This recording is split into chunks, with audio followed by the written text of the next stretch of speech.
Shalom Bapak Ibu yang diberkati Tuhan. Sebelum kita merenungkan kebenaran firman Tuhan, kita bersatu dalam doa.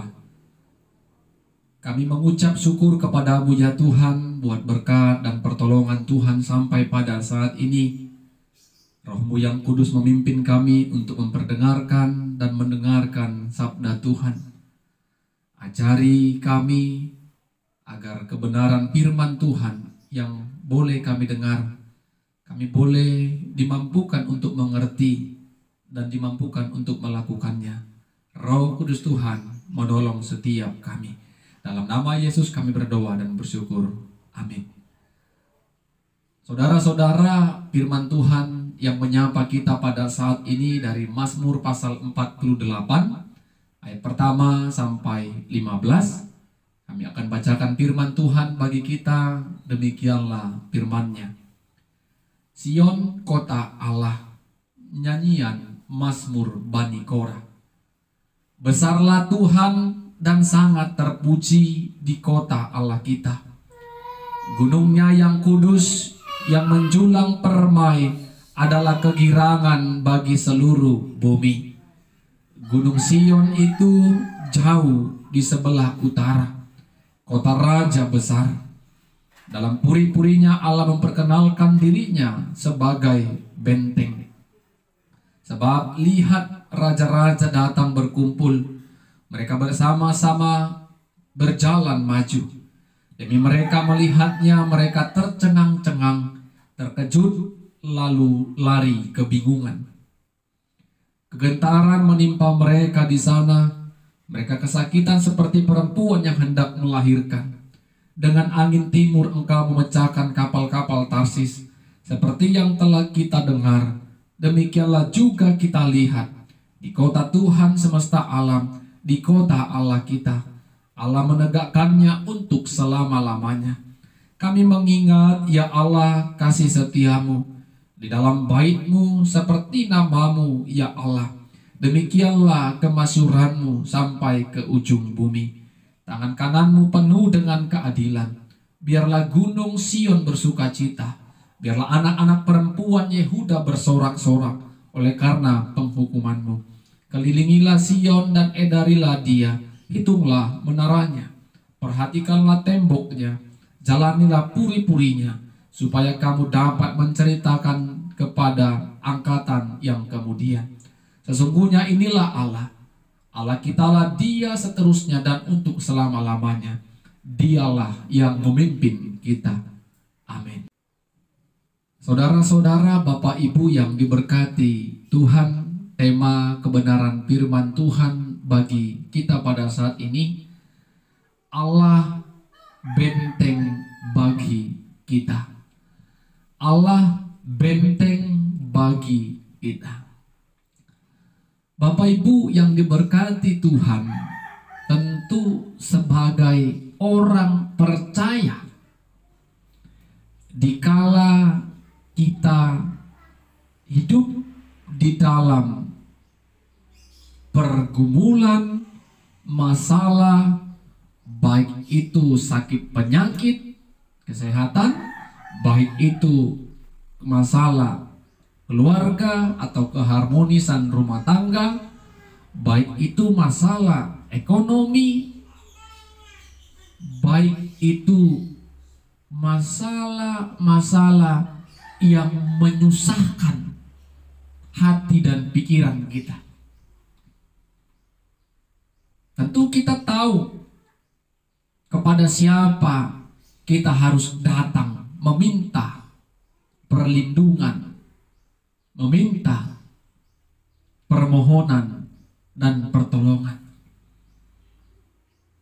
Tetapi ada saja orang-orang yang mengaku percaya kepada Kristus, tapi apa yang dilakukannya adalah hal yang tidak berkenan di hadapan Tuhan.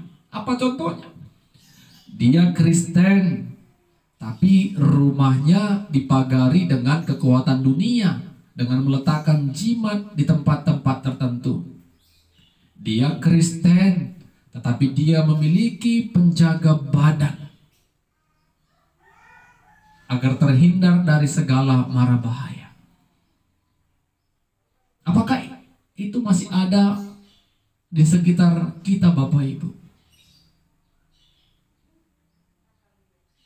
Kekristenannya, pengakuannya sebagai orang percaya itu hanya terucap, tetapi dalam tindakan dan perilaku dia masih percaya kepada kekuatan dan masih memberikan hidupnya kepada kekuatan dunia untuk memelihara dan menjaganya. Bukan demikian dengan kita orang percaya. Kita harus mengaku dengan mulut, tetapi juga bertindak sesuai dengan pengakuan kita. Kalau kita mengaku pada Kristus sebagai Tuhan dan Juru Selamat, dalam tindakan juga kita percaya Tuhan sudah menjadi benteng pertahanan setiap kehidupan orang-orang percaya. Amin. Ya, Tuhanlah yang menjadi benteng pertahanan kita. Orang-orang percaya harus yakin hal itu.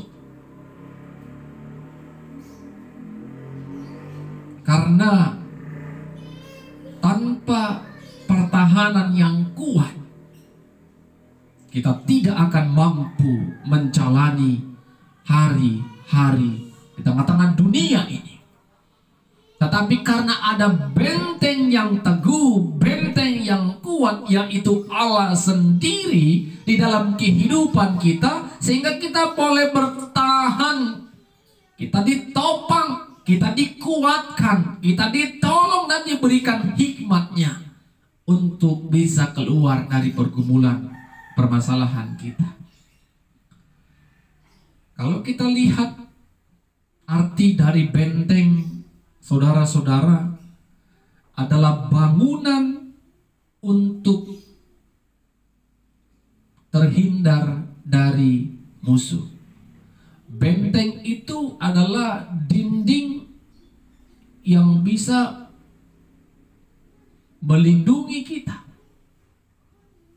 menghindari kita dari serangan-serangan musuh. Benteng itu adalah tempat kita berlindung dan kita bisa bertahan akan gempuran-gempuran serangan musuh.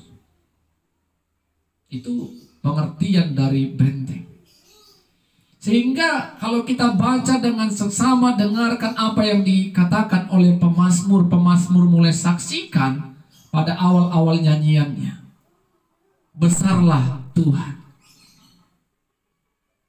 Kebesaran Tuhan dinyatakan, disaksikan oleh pemazmur. Terpujilah Tuhan, Allah yang terpuji, Allah yang memberkati, Allah yang memelihara dan melindungi setiap umat pilihannya. Dan dalam nyanyian pemazmur ini begitu jelas katakan bahwa Allah sendirilah yang mengatakan kalau Allah adalah benteng di kota Allah. Bapak Ibu yang diberkati Tuhan, ketika Allah menawarkan dirinya sebagai benteng di tengah-tengah kota Allah, yaitu umat Israel, yang kita ketahui Yerusalem sebagai kota Allah, karena di Yerusalem ada bait Allah yang melambangkan kehadiran Allah sebagai raja. Tentu karena Allah sebagai benteng di tengah-tengah kota Allah itu, Allah akan menjaga, memelihara dan melawat setiap seisi kota itu. Dan tentu itu menjadi kesaksian atau ingat-ingatan bagi orang-orang yang merasakan penyertaan dan perlindungan Tuhan. Sehingga pemazmur katakan, kami mengingat kasih setiamu Tuhan. Karena Tuhan memang menjaga dengan sungguh, melindungi dengan sungguh setiap apapun yang terjadi di kota Allah. Bapak Ibu yang diberkati Tuhan, pemazmur juga ingatkan, kalau Allah itu adalah Allah hari ini, esok, dan untuk selama-lamanya. Allah itu juga adalah Allah benteng pertahanan kita hari ini, esok, dan sampai selama-lamanya. Dan itu bisa kita ceritakan sampai ke generasi kita berikutnya. Kita ceritakan kepada orang-orang yang bertemu dengan kita, orang-orang yang belum merasakan penyertaan dan perlindungan, bahkan pertolongan Tuhan. Kita boleh saksikan dan ceritakan. Itu yang dikatakan oleh pemazmur. Pemazmur berani saksikan kalau Tuhanlah yang menjadi benteng di kota Allah itu. Kalau pemazmur juga katakan itu, Bapak Ibu, apakah kita ragu untuk mengatakan bahwa Allah menjadi benteng dalam rumahku, Allah menjadi benteng dalam rumah tanggaku, Allah menjadi benteng dalam pekerjaanku, Allah menjadi benteng untuk masa depan anak-anakku? Jangan lagi ragu. Percayalah, kalau Tuhan sudah kita tetapkan menjadi benteng dalam kehidupan kita, tidak akan ada lagi kekhawatiran, kecemasan, dan ketakutan. Tentu tinggal bagaimana kita bisa bertahan, kita bisa kuat menghadapi setiap duka-duka pergumulan yang terus menghampiri hidup kita. Dan jangan pernah lupa mengingat, ketika kita kuat, ceritakan kasih setia Tuhan, ceritakan pertolongan Tuhan, ceritakan kebaikan dan kemurahan Tuhan.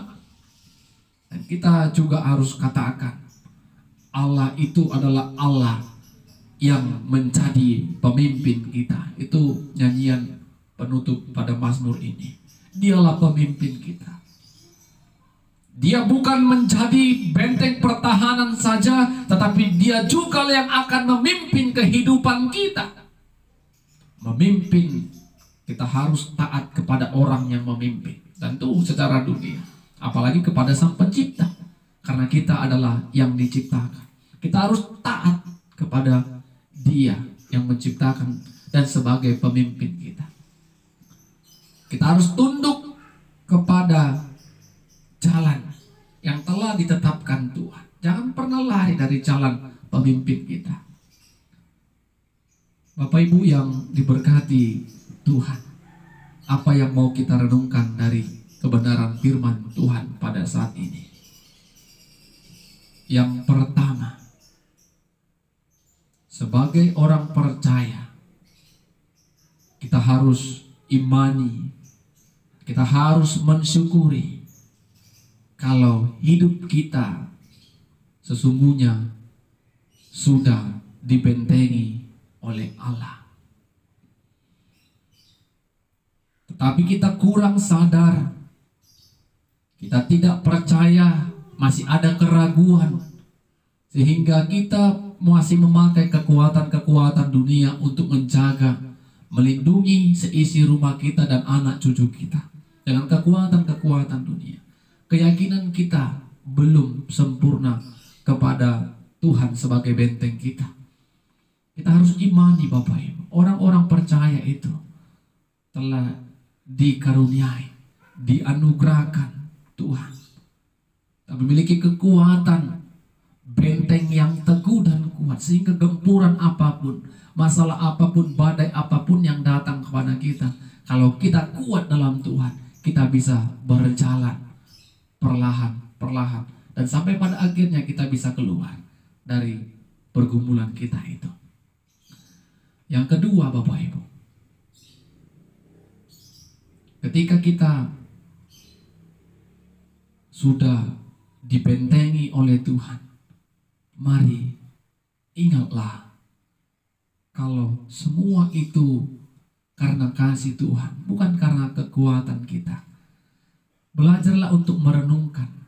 Belajarlah untuk mengingat bagaimana kasih Tuhan sepanjang hidup kita, sepanjang perjalanan hidup kita. Kita boleh sampai ke detik ini, pencapaian detik ini, bukan karena hebatku, bukan karena hebat Bapak Ibu, tetapi karena ada tangan kasih Tuhan yang menopang kita, menolong dan memimpin kita, sehingga kita tidak lupa untuk mengucap syukur. Dan yang ketiga Bapak Ibu, jadikanlah Allah sebagai pemimpin hidup kita sampai selama-lamanya. Seperti yang dikatakan pemazmur, Tuhan adalah gembalaku. Tuhanlah yang menjadi gembala, Tuhanlah yang menjadi pemimpin atas hidup kita, sehingga Dia akan membawa kita ke tempat-tempat yang baik, ke tempat-tempat yang nyaman, ke tempat-tempat di mana kita merasakan kesukaan yang daripada Tuhan. Amin, kita berdoa. Biarlah kasih-Mu yang menolong kami untuk melakukan kebenaran Tuhan. Roh Kudus Tuhan bekerja, berkarya bagi hamba-Mu dan kepada setiap kami yang mendengarkan firman-Mu untuk melakukannya. Dalam nama Yesus kami berdoa. Amin.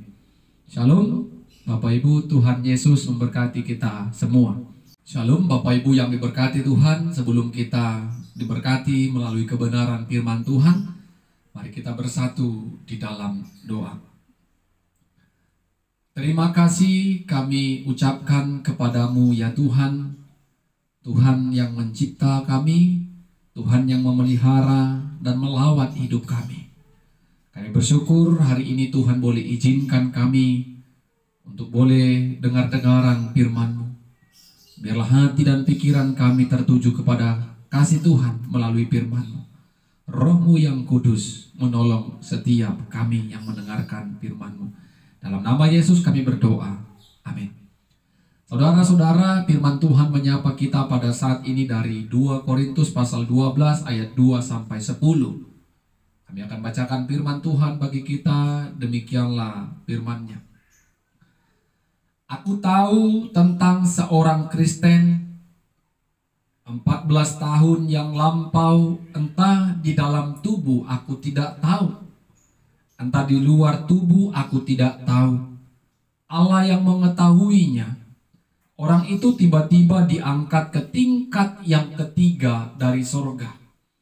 Aku juga tahu tentang orang itu, entah dalam tubuh, entah di luar tubuh, aku tidak tahu. Allah yang mengetahuinya. Ia tiba-tiba diangkat ke Firdaus dan ia mendengar kata-kata yang tak terkatakan, yang tidak boleh diucapkan manusia. Atas orang itu aku hendak bermegah, tetapi atas diriku sendiri aku tidak akan bermegah, selain atas kelemahan-kelemahanku. Sebab sekiranya aku hendak bermegah juga, aku bukan orang bodoh lagi, karena aku mengatakan kebenaran. Tetapi aku menahan diriku supaya jangan ada orang yang menghitungkan kepadaku lebih daripada yang mereka lihat padaku atau yang mereka dengar daripadaku. Dan supaya aku jangan meninggikan diri karena pernyataan-pernyataan yang luar biasa itu, maka aku diberi suatu duri di dalam dagingku, yaitu seorang utusan iblis untuk mengocohkan aku, supaya aku jangan meninggikan diri. Tentang hal itu aku sudah 3 kali berseru kepada Tuhan, supaya utusan iblis itu mundur daripadaku. Tetapi jawab Tuhan kepadaku, cukuplah kasih karuniaku bagimu, sebab justru dalam kelemahanlah kuasaku menjadi sempurna.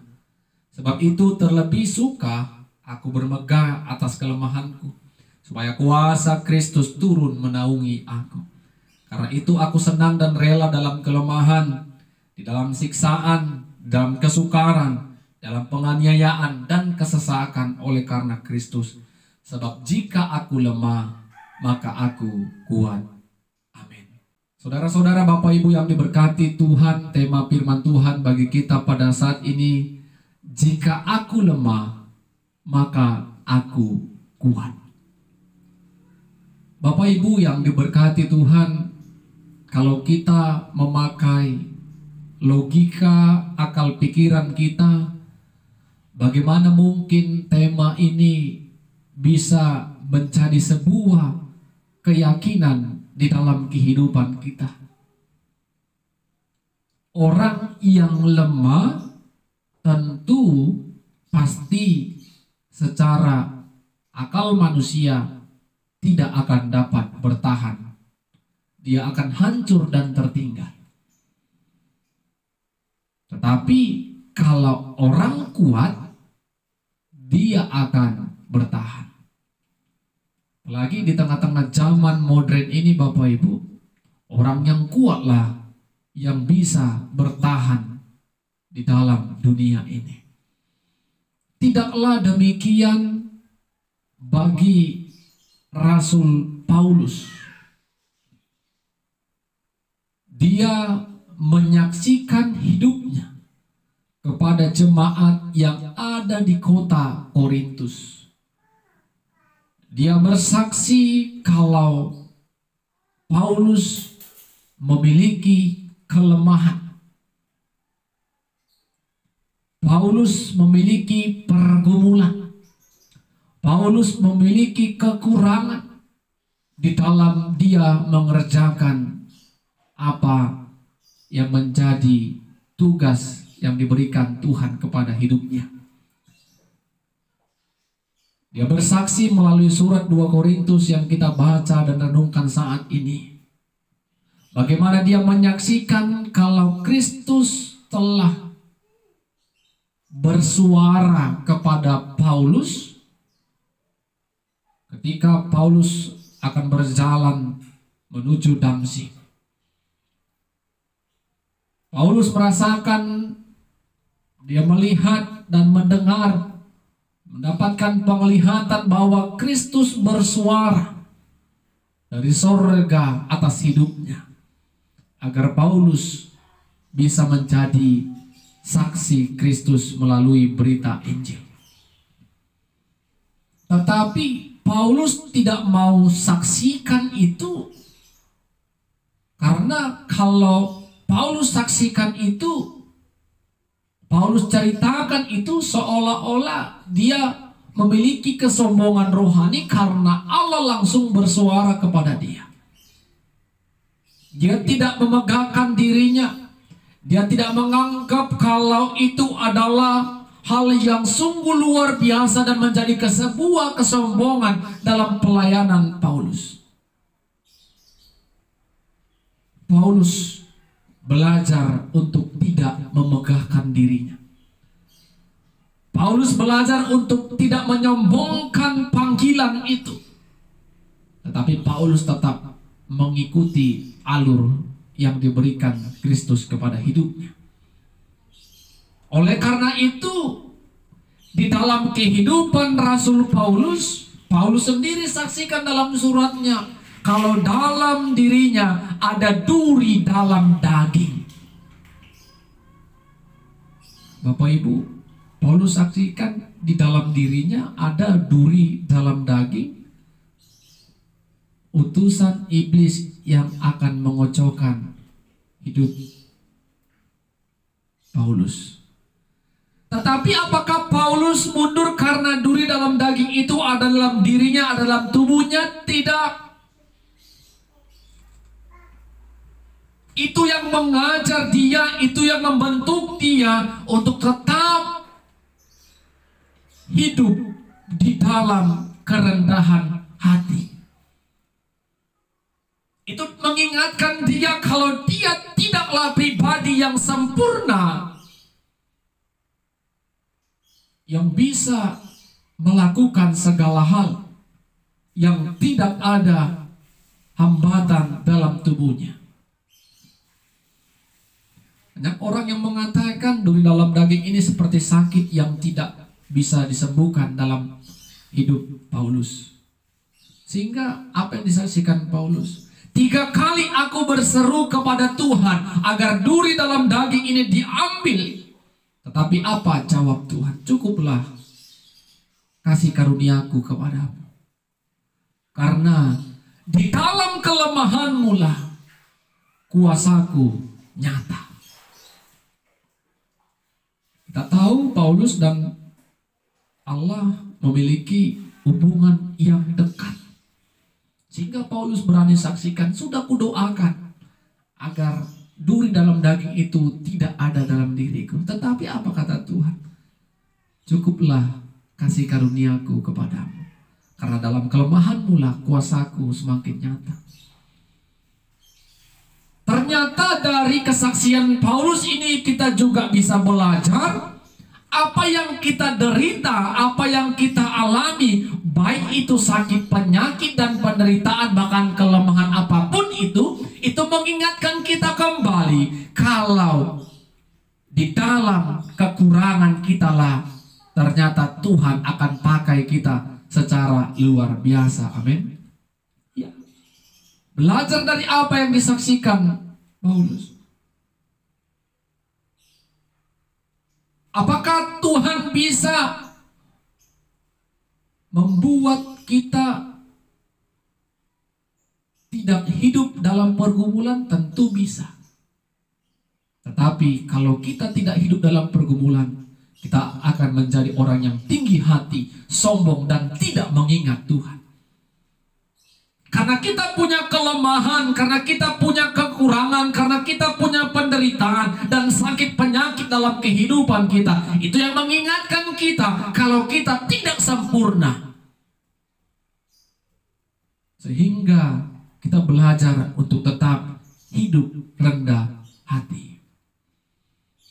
Sehingga Paulus katakan, ketika aku lemah, maka aku kuat. Suatu kesaksian iman yang sungguh luar biasa. Paulus saksikan dalam kelemahannya itulah dia menjadi kuat. Dalam penderitaannya itulah dia menjadi berani. Dalam kesukarannya lah, kesesakannya lah, dia terus dan terus memberitakan kerajaan Allah kepada semua orang, kepada setiap tempat di mana Tuhan tetapkan untuk dia layani. Dia tidak mundur dan tidak tawar hati. Bapak Ibu yang diberkati Tuhan, tentu melalui kesaksian atau apa yang disampaikan Paulus ini mengingatkan saya pribadi, mungkin mengingatkan Bapak Ibu yang mendengarkan firman ini. Ingatlah, jangan pernah minder, jangan pernah malu kalau kita punya kelemahan, kekurangan, baik itu sakit, baik itu kelemahan dalam hal-hal tertentu, pekerjaan hal-hal tertentu. Karena di balik kelemahan, penderitaan, kesusahan, bahkan kegagalan kita, di sana kita untuk belajar, untuk melihat betapa besarnya ada kekuatan Tuhan dalam kelemahan kita. Tentu kalau kita lihat dalam kehidupan bermasyarakat, ada orang yang lemah, ada orang yang kuat, tetapi lihatlah orang yang kuat itu pun ada titik kelemahannya. Baik itu dalam setiap orang-orang, teman-teman kita sepekerjaan. Lihatlah, sehebat apapun mereka melakukan pekerjaan itu, pasti mereka di baliknya ada kelemahan. Baik itu dalam pelayanan gereja. Semua orang bukan super, bukan bisa tahu segalanya, tapi ada kelemahannya. Tetapi di balik kelemahan-kelemahan setiap pelayan, setiap individu, setiap pribadi itu, ada yang mau Tuhan nyatakan, ada kekuatan yang akan Tuhan nyatakan untuk kita kerjakan dalam kehidupan ini. Hei Bapak Ibu yang diberkati Tuhan, kalau memang Tuhan izinkan duri dalam daging, sakit penyakit, pergumulan ada dalam hidup kita sampai kita meninggalkan dunia ini, kalau itu kehendak Tuhan, kita harus belajar untuk mensyukuri. Apa jawaban doa Paulus, cukuplah kasih karuniaku kepadamu. Mungkin kita terus meminta sakit dalam tubuh kita ini yang mungkin tidak tersembuhkan. Dan kita belajar untuk mengimani apa jawaban Tuhan kepada Paulus. Cukuplah kasih karuniaku kepadamu. Mungkin kita meminta talenta yang lebih, potensi yang lebih. Tapi jawab Tuhan, cukuplah kasih karuniaku bagimu. Karena dalam kelemahanmu lah kuasaku akan dinyatakan. Sehingga Bapak Ibu, kita lihat penderitaan, siksaan, aniaya, fitnaan, tuduhan yang disampaikan oleh, yang diderita oleh Rasul Paulus. Paulus tetap kuat, tegar. Dia bisa melihat itu semua sebagai bagian dari konsekuensi Rasul pemberita Injil. Dan dia itu nikmati dan dia syukuri. Dan pada akhirnya dia boleh mencapai tujuan hidupnya, yaitu kerajaan Allah yang menjadi bagian atas hidup Paulus. Paulus mengimani hal-hal itu sehingga dia percaya, Bapak Ibu yang diberkati Tuhan, penderitaan, kesusahan, kelemahan duri dalam daging yang dia derita, dia alami, dia rasakan, semua itu akan berakhir ketika hidup Paulus dapat memuliakan Tuhan. Oleh karena itu, Bapak Ibu yang diberkati Tuhan, jangan paksakan keinginan kita dalam doa. Tuhan, aku mau begini, maunya aku begini. Lihatlah, pakailah cara pandang Tuhan untuk memenuhi kebutuhan hidup kita. Jangan pakai cara pandang kita sehingga kita terus memaksakan, Tuhan, akunya mau begini, kalau aku nggak sembuh, kalau aku tidak dapat ini, aku tinggalkan Tuhan. Jangan. Ya, karena Tuhan juga akan jawab permohonan doa kita seperti yang dijawab Tuhan kepada Paulus. Cukuplah kasih karuniaku kepadamu. Jadi mari Bapak Ibu, yakinkan dirimu masing-masing, setiap pribadi kita yang mendengarkan Tuhan, firman Tuhan hari ini. Ketika aku lemah, maka aku kuat. Amin, kita berdoa. Terima kasih Tuhan, kalau Tuhan izinkan ada titik kelemahan dalam hidup kami, itu mengajarkan kami untuk tidak menjadi pribadi yang sombong. Ingatkan kami Tuhan untuk percaya di balik kelemahan kami, di balik kekurangan kami, kuasa Tuhan nyata, dan kuasa Tuhan akan tetap Tuhan berikan bagi kami untuk melakukan pekerjaan-pekerjaan yang dikehendaki Tuhan. Dalam nama Yesus kami berdoa dan bersyukur. Amin. Shalom Bapak Ibu, Tuhan Yesus memberkati kita semua.